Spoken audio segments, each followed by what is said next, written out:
Congratulations to Jannik Sinner on winning the 2024 Australian Open, in which was just a really incredible tournament for him.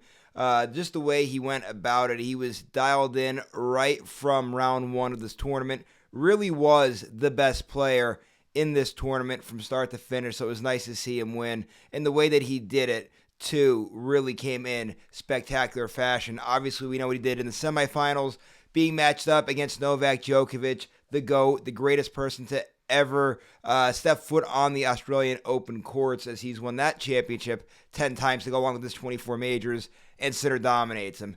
Then you get to the finals in this matchup against Medvedev. And, I mean, first off, you got to give some credit to Daniil Medvedev. He had such a long tournament, overcoming a few five-setters.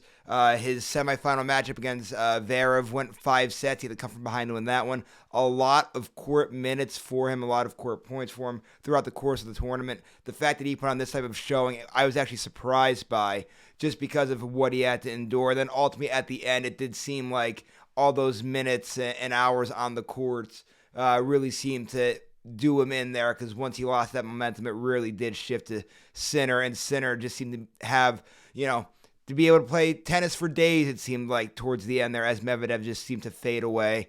So tough way to see Medvedev lose there, but still, you got to give your hats off to Jannik Sinner. This tournament was all about Jannik Sinner. It was great to see him win this championship. Great for the country of Italy, too, to be able to have their first major champion in men's tennis since 1976. Quite the accomplishment there. And the thing here is, it's just the beginning, right, guys? Jannik Sinner is so talented, and it's nice to see a new wave coming forward for men's tennis here.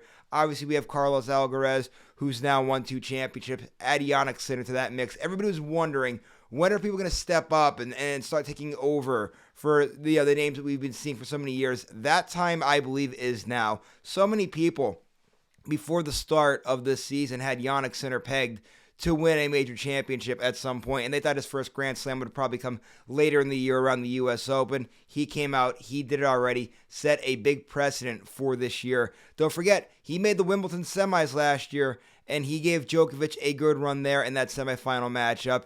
And obviously, we know what he does on the hard courts. We just saw him do it here in the Australian Open. Look at his end of 2023 with his run through the ATP finals and over in Beijing and whatnot. So obviously, a lot is on the table here for Jannik Sinner. He could be a real breakout performer here in 2024. Obviously, we have a lot of tennis left to be had here. The next major championship is the French Open. That's not until May into the beginning of June. So we have a lot of things we got to play out. But still, Jannik Sinner, great way to start 2024. Congratulations to him. And hey, hopefully we'll see him back. Daniil Medvedev, like to see him back too. Your heart kind of breaks for him here just a little bit. Obviously, he's a guy, lost a few major championship opportunities, but I'm sure he'll be in the fold. So, again, just to wrap things up, congratulations to Jannik Sinner, your 2024 Australian Open champion.